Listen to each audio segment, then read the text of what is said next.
Hello, today on the final bar, we'll talk about a market accelerating to the upside into the close. I was mentally prepared for a weaker pullback sort of day as we spend most of the day sort of in the red. The S&P sort of rallying pretty significantly into the close, driven by technology. That's really been the story through much of the day. Other than that, relatively quiet, all waiting for the Fed meeting on Wednesday. Overall, we're going to talk macro. We'll talk micro stock picking. We'll also talk about sectors in the middle. Ladies and gentlemen, this is the final bar.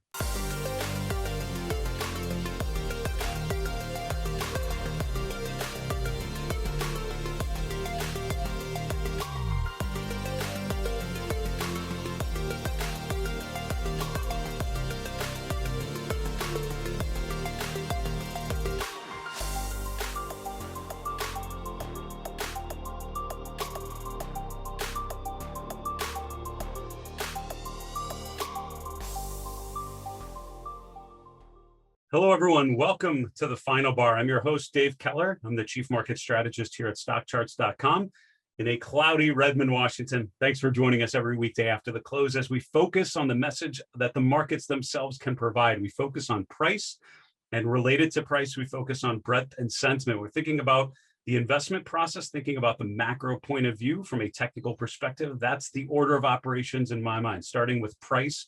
And if you had nothing else, focus on the price of the S&P itself. From there, we can look at breadth as a way to qualify what we're seeing with price movements. We can also look at sentiment as a way of understanding a little more about what investors are thinking or feeling on different days. If you have a consistent process of evaluating those three things, I would argue you're going to be pretty well positioned for things. Now, a day like today, not a ton of surprise, given the rotation that we've been talking about away from some of the value-oriented cyclical sectors like industrials, materials, and into things like growth sectors like technology. Today, I think, was an exclamation point on that rotation with tech moving higher. And that's actually in the face of bond yields actually appreciating through the course of the day. It's a little counterintuitive. We're going to dig into all of that and more here in a few moments. I did want to let you know about the guests we have this week. Fantastic group of guests. We have 1, 2, 3 starting tomorrow on the 15th. We have David Hunter joining us for the first time on the show. Very excited to hear his take on the markets. On Wednesday, we have Chris Shavacco from Shavacco Capital. Chris always brings a proper long-term perspective, and it'll be very interesting to hear his take on this rotational environment. Finally, Leslie Juflas is coming to us on Thursday, the 17th. Leslie does a great job really thinking more about the short-term environment. I always jot down levels for the S&P 500 after we talk, so it should be interesting as well. Also, as a reminder, tomorrow, 1 p.m. Eastern, I will be hosting my next webcast called Demystifying Fibonacci. If you've ever tried to use Fibonacci retracements and have struggled a little bit with how to do so, if you're just trying to upgrade your game of applying this technique to analyze price behavior and identify key support and resistance levels, I think you'll appreciate our time together. That's coming up tomorrow, the 15th, 1 p.m. Eastern. If you're interested in this free event, go to marketmisbehavior.com/Fibonacci. So let's get to our market recap. And again, on Mondays, we do a three-pronged approach to our show. We start with the big picture. We start with the macro environment. Then we'll look at the sectors and how they relate to that macro picture. And then we'll look at individual stocks, as many as we can get to in a short period of time. Let's start with the big picture, the S&P 500. You can see on the little preview chart on our dashboard, there's a real acceleration to the upside. We'll have to look at as things come in here at the end of the day, what all was happening. There are no real macro drivers that I could see as things are happening. It's just sort of an acceleration, sort of demand that really continued on. It wasn't a change. It was sort of what had been happening through the course of the day. Technology really pushing the way higher today. It was led by the mega cap tech stocks. When we look at the chart of Apple and others, you'll see why the technology sector was doing so well. But then you have things on the other side like financials, materials, really weighing on the S&P to the downside, sort of pulling the average down. That whole thing sort of pushed higher into the close as the strength in technology was able to outweigh what was going on elsewhere. And you can see in just today's movement, the NASDAQ composite up 0.7%, the NASDAQ 100, sort of the mega cap part of that, up 0.9%, almost 1%. The S&P flat or up 0.2% by the close. And the Dow down 0.25%. That's obviously more financials and energy in there. The VIX actually up to 16.3 today. Other asset classes, I'm often asked about interest rates, and I put a video on my YouTube channel last week, my YouTube channel called Market Misbehavior. We talked about interest rates and the shape of the yield curve and what that means. And days like today are a little bit of a head scratcher if you are trying to oversimplify, and if you're thinking of the markets as a simple mechanism, a simple system. If you say, all right, interest rates are going higher over the course of a day, what would that probably mean? Well, that would probably mean X, Y, Z. And you look at all these ripple effects of what should happen. Remember that this is one day out of many days, right? It's not one day that plays out as a market does. It actually is a number of different things. So interest rates going higher, the yield curve getting steeper should be good for financials, should be rougher for growth stocks, but the opposite happened today. You had interest rates going up, you had growth stocks working just fine, you had financial stocks struggling. So I always remind people, I always phrase it in the form of headwinds and tailwinds, just because if you knew with perfect foresight that interest rates were going to go up today, didn't matter. That doesn't mean I should automatically buy financial stocks, because obviously they would be doing better.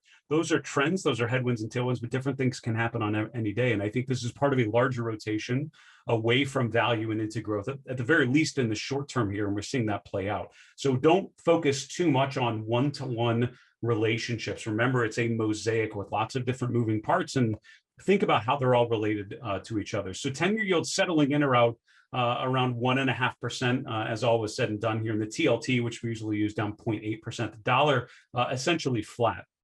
Commodities overall were net negative, although there were a couple in positive territory. But overall, gold and precious metals, where we focus a lot about the strength there, really finished the day close, sort of improved in the afternoon, but overall finishing weaker than yesterday by about 0.5% on the GLD. Cryptocurrencies continuing to improve. Now, Bitcoin over the weekend, if you didn't follow it, was really chopping around in the last 24 hours, down finding support around 35,000, accelerating to the upside, really going into today, and currently trading just below 40,000 here.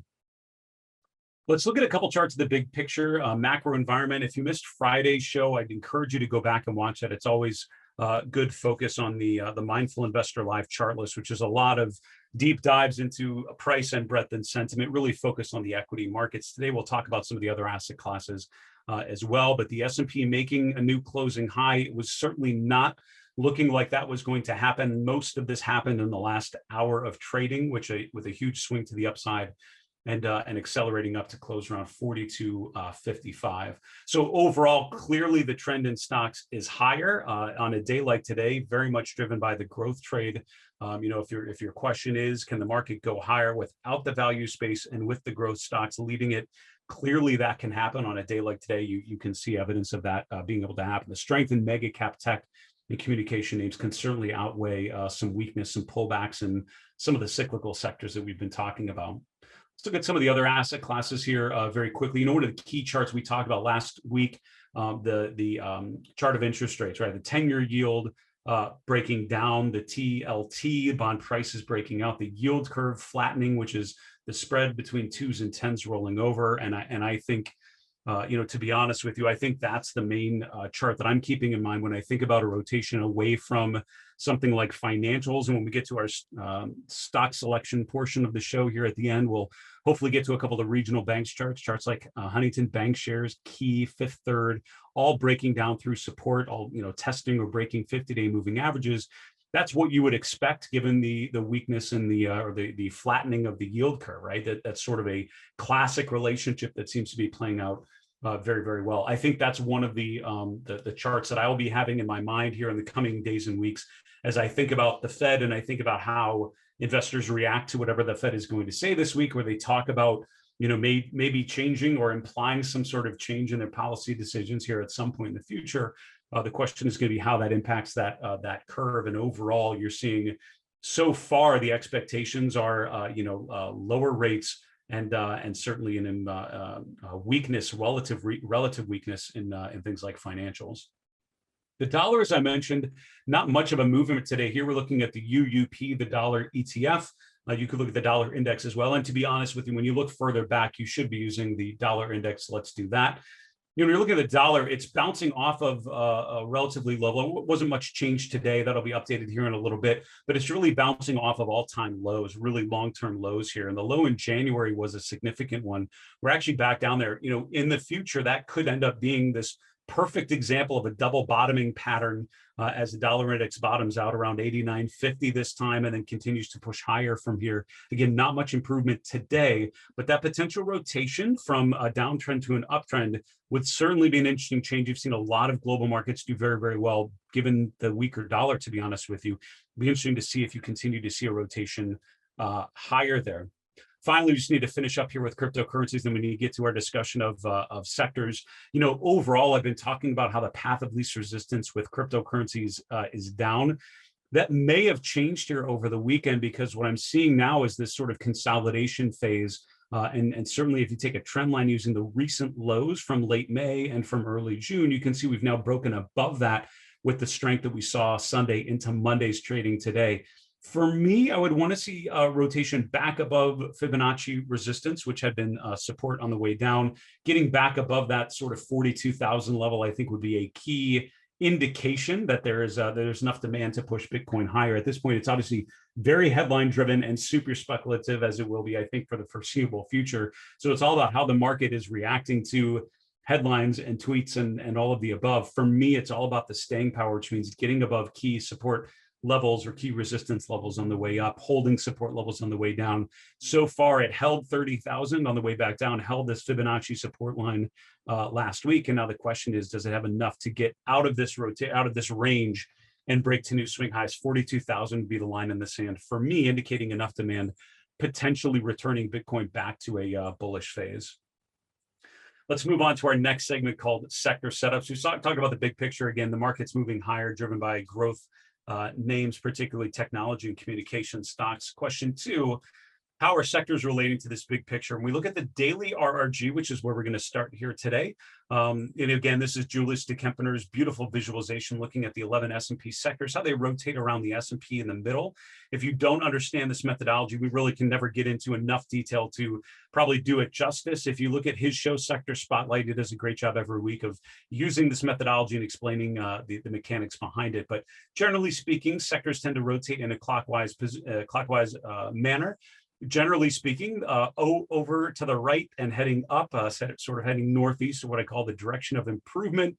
The direction of strength is a stock or a sector in good shape on a relative basis. And remember, this is not based on absolute movements, but on relative movements. So it's all about the sectors relative to the S&P. When we do that, and do them in order from the leading quadrant and starting in the upper right corner, it's real estate number 1, it's energy number 2, and it's technology number 3. Communication services actually just dipped into the weakening quadrant over the last couple of days, remains there today, although more days like today would most likely push it back up into the right. But at this point, you have 3 of the 11 sectors in the leading quadrant showing strength. Real estate number 1, energy number 2, technology number 3. When I'm looking at the individual charts, maybe healthcare, I may expect to be a little higher, but not really when you think about the market cap there. It's things like supplies and maybe even equipment, much more that looks strong in healthcare. So it's not enough market cap to really move the XLV up here. Pharma stocks and others would have to do a little better than they have been.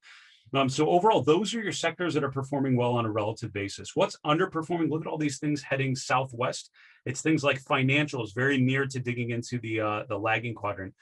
Materials, industrials, staples. These are all things in the lagging quadrant or very close to that and heading southwest, the direction of deterioration, as I would mention it. The other 2 I would mention, sort of off in no man's land here is consumer discretionary. And, when I'm looking at the charts within consumer discretionary, it's charts that are working well, but I've seen a lot of charts that are not. I'm looking at things like furnishings and charts like Nike and Las Vegas Sands that are all sort of breaking support levels, breaking their 50-day, breaking down through their swing lows. That's not a sector that's on the improving side. That's a sector that's struggling. There are, again, some names in there that are doing just fine, but the average stock that I'm looking at is struggling a little bit. So that's why I'm not surprised it's sort of floundering here on the left side. Utilities are an interesting one, just exiting the lagging quadrant and getting into the improving quadrant. That might be one to watch as it's in the improving quadrant, heading northeast, which is direction of improvement. Utilities have been a relative disappointment for quite a while, but as you see this rotation away from cyclicals, you're actually getting a bid for the relative defense of something like utilities and just like real estate. These are stocks that tend to pay a heavier than normal dividend, not a ton of price appreciation in general, but some decent total return profile when you incorporate the dividend component.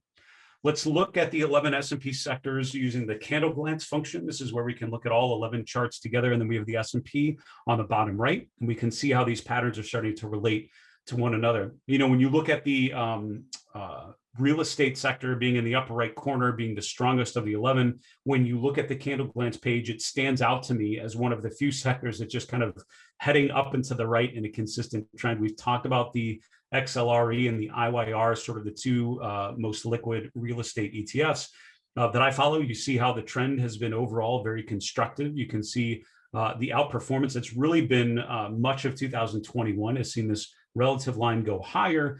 Overbought recently, which doesn't bother me a ton. That means, as we always said, overbought means up a lot. It's had a nice, decent uptrend. You may have a pullback that would be totally reasonable, like you did here in April when it was overbought, pulled back a bit. Didn't even make it to the 50-day before rolling back up to the upside. So overall, a lot to like in that chart. And when I'm looking at individual stocks, I'm not struggling to find stocks that are in decent technical shape there. If we have time during the stock segment, I'll show a couple of them if I can. You know, the next group, I would say things that have improved to the point where they look as good as real estate has looked. Communication services might be one of those. You can see that the relative strength profile has improved. It's threatening a new 2-month relative high, which is encouraging. Price making a new all-time high this today on the XLC, which is encouraging. This is coming off of a pullback to the 50-day, which is similar to many pullbacks that communication services, the sector has had along the way up. So overall, again, in good shape and heading up. I think probably the most improved award might have to go to technology. So this is one that obviously had struggled a bit, especially on a relative basis. We've been talking about the relative underperformance of tech. Now, the fact that it's improving days like today are helping move this relative profile higher. But again, when you look at the relative strength, you're seeing the stepwise motion of lower highs and lower lows. And that's what my eye keeps getting drawn to.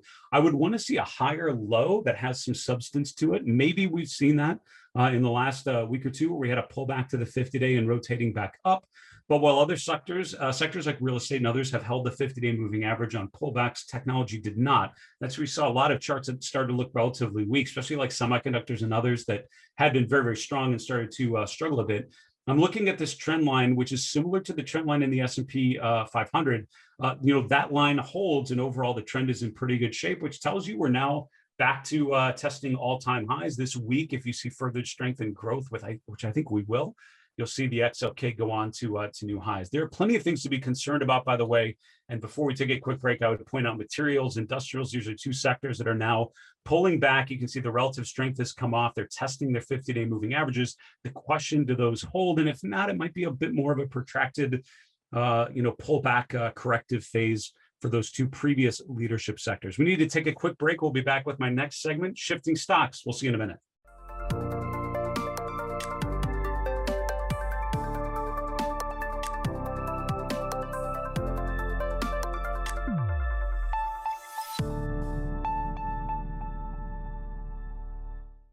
Hello, everyone. Welcome back to the Final Bar. This is Dave Keller here at StockCharts.com. Thanks for joining us on a Monday afternoon to break down the key charts of the day and charts that I think will set you up for success this week. As a reminder, we'll do another mailbag segment on Tuesday's show. We would love to hear from you. It's one of the best parts of the show is being able to address questions from viewers as you're analyzing your own charts, your own portfolios, your own watch list. We're here to help you along your journey of technical analysis. Our email is thefinalbar@stockcharts.com. We're on Twitter @finalbarsctv. We're on YouTube. Just put a comment below the video that you're watching. We would love to hear from you. Hope to answer one of your questions on Tuesday's show. Also, as a reminder, go to stockchartstv.com.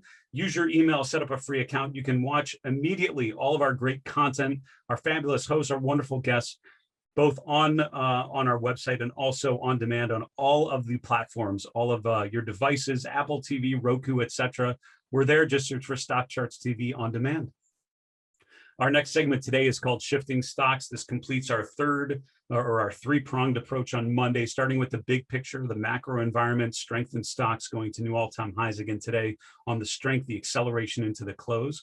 Sectors talking about the strength in things like real estate, but now more and more growthy areas like communication services and technology, and the relative weakness in areas like industrials, materials, and financials, feeling the weight of a flattening yield curve. Now we get into our final component, which is single stock analysis. And again, StockCharts has such a great set of tools, the scooter rankings, the scanning engine, alerts to help you make sense of a large group of stocks and try to focus on the actionable ideas. What I'll hope to do is just highlight some of the charts that came up in my own process, starting Thursday, Friday into the weekend, and then finishing on Monday. I have a regular, fairly articulated process about how I'm going to review all the charts that have interest. And one of the last things I do coming into Monday morning is looking at the S&P 500 charts and looking for key patterns, breakouts, breakdowns, signals, acceleration, deceleration, etc. Chart number one, we'll start with communication services. The video game stocks, Activision, Blizzard, EA, sort of potentially rotating higher here in the short term, and a nice break above resistance. If you know the chart of Activision, it really accelerated to a new all-time high in February of 2021, pulled back and sort of found support in this 88 to 90 range and held that really for quite a while. That was support there from January. We sort of re-entered that same range here in March, bounced off it a couple times once again in May. Now have rotated back to the upper end of this range, and just today breaking above resistance around 97.50. I think that's a good short-term, pullback level. I mean, if we would pull back below 97.50, I'd be hesitant. But at this point, I think it's a nice rotation higher. I think you could aim back to the previous highs around 103, 104, at which point you reevaluate it. But this is a nice break above resistance with the RSI getting above 60, which is encouraging. Electronic Arts, kind of a similar pattern. This one's actually nearing all-time highs, right? So we're actually back at the range. If you take the high from August of 2020, that's the high from January and February of this year, right about that same level there at the end of April. Now we've once again hit it and potentially breaking above it, threatening a new all-time high this week. So those are two charts I would certainly keep in mind. When you talk about the market being resilient, we talk about the market accelerating to the upside, the leadership from things like technology and the other FANG stocks. I'm immediately thinking of things like Facebook and Alphabet. Facebook, as we've talked about a number of times, just a classic bullish trend with a nice basing pattern, a breakout, a retest of support right above the 50-day, and now moving back to the upside again, very close to another all-time high here. This is Alphabet or Google, and you can see again another 52-week high today for Alphabet. This is after accelerating to the upside, making a new closing high last week. So stocks like this making new highs, stocks like this breaking out, speak to the strength in growth, speak to the resiliency of the market. And again, those charts looking like this, the market can't be that bad as a whole. Stocks as a whole are doing just fine if that can happen.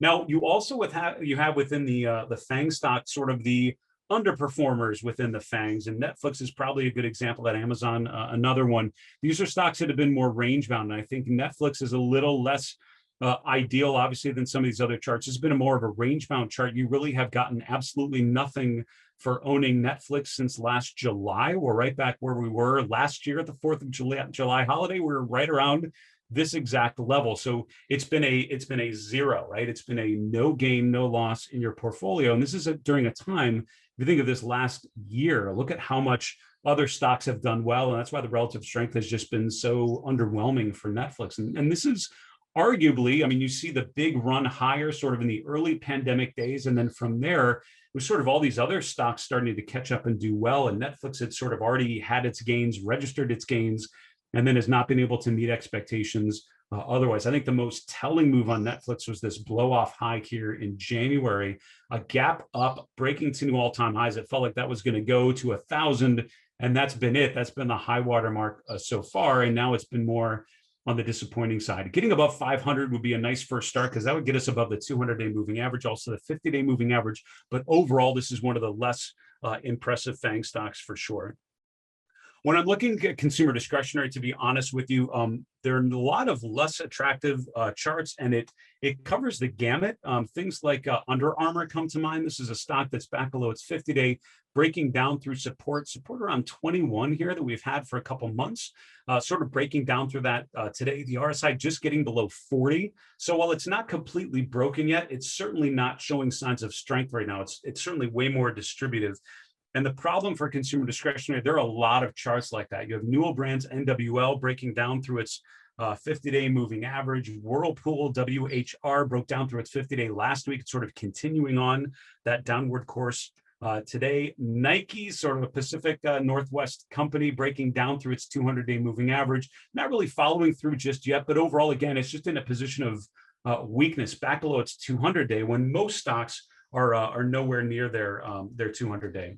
Last one I'll highlight here is Las Vegas Sands getting back below the 200-day, breaking through support from mid-May. And overall, this has not been the best chart because other charts have certainly been in positions of strength, rotating to new highs. The relative strength in Las Vegas Sands has not been very good for the last couple months, but days like this where it's just continuing to push lower, driving home this pattern of lower highs and lower lows tells me to avoid that type of thing until you see some sign of accumulation. And for me, it would be a higher low, right? At some point, the price starts to go lower and we don't eclipse the previous lows. That would be when I would at least start to consider something like LVS. At this point, it's more weaker than stronger, but we only have a couple minutes left. Where do I want to go? So a lot of things looking weak, and the last things I would mention that are a little questionable would be airlines, ALK, Southwest, right? These are charts that are sort of, again, not horribly broken, but just more in patterns of distribution. I think this speaks to the rotation away from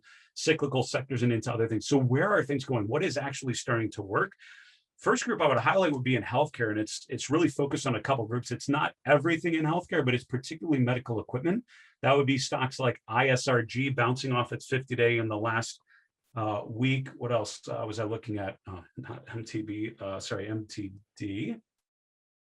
Mettler Toledo making a new 52-week high today. That's a 31 billion market cap stock. RMD, ResMed making a new high. So these are stocks that are actually rotating back to the upside, breaking out at a time when the S&P is attempting to do so, but not really following through. And it's not all within equipment. You have supply stocks like IDXX that are making new highs as well. So that might be an interesting sector. That's a sector overall that I think has been a disappointment on a relative basis, but there are pockets of opportunities there. Finally, besides real estate, which we've talked about, technology, right? Charts like PayPal are looking interesting here. Again, not quite getting above its April high, but just starting to do so. So if you've been avoiding this chart because of its range-bound nature, I don't disagree with that. But I would be interested to see if this is a sort of a coil pattern that is resolving to the upside. It needs to get above this high here, which would be around 280. If it's able to do that, I think that would be very encouraging. And finally, Apple. Our last chart, this is like PayPal, but it's not broken out yet. This is still in coil mode, but the fact that it's back in the middle of that range and approaching the upper end of that boundary is something I will certainly be watching through the remainder of this week. We need to wrap this show, folks, and go to the 3 and 3 charts in 3 minutes. Here we go. Chart number 1, we finished in our discussion of the stock selection, looking at stocks on the move, Apple, and its performance. Zooming in a little bit to the last year, you can see here this coil pattern, this symmetrical triangle pattern. This is after a big run. You have lower highs and higher lows, a consolidation phase. Almost broke down here. It actually did break down here in early June, and this was key. And we highlighted this chart, talked about how it had broken down through the symmetrical triangle pattern. It was testing support and testing the 200-day. The question is, does it break that? That's the final signal to indicate climactic negative sentiment for Apple. It held. It didn't follow through there. It closed below it one day, bounced right back the next, off of the 200-day, now back within the pattern. Now I think you look at 133, which is the upper end. Is it able to break out of that pattern to the upside? Talk about a dramatic reversal for a key growth name and one of the biggest stocks in the benchmark. Chart number 2 is materials. We talked about the sector rotation away from value and into growth. And I think charts of materials and industrials are key right now. Materials have been underperforming here in the last couple of weeks. You can see it's pulled back to its 50-day moving average. Charts like FCX are not horrible yet. They're still, I think, very good charts. And I think over the long term will still play out very well to the upside, but it's definitely indicating in the short term a rotation away from some of these value-oriented sectors. So for me, it just tells me to be in defensive mode, to be in risk management mode, and make sure if you do hold stocks in that sector, you think about lines in the sand at which you may want to lighten up a key position. Finally, I highlighted some of the breakdowns in consumer discretionary. While these are not horrible charts just yet, I would tell you that a market top begins with stocks like this not holding their 50-day moving average. And the more and more of these that happen, the less and less stocks remain above their 50-day, the less and less the index is able to hold even strengthened mega cap stocks like Facebook and Alphabet. That's a cause for concern. Folks, that is our show. Thanks so much, as always, for supporting us and the Final Bar. For StockCharts.com in Redmond, Washington, I'm Dave Keller. Be safe. Have a good night. Hey, Grayson Rose here with StockCharts. Thank you so much for watching. I hope you enjoyed that video. If you did, consider giving it a like down below, maybe leave us a comment, and if you're new to the channel, you can subscribe at the link up above. We're gonna bring you daily content from an incredible collection of technical analysts and financial experts.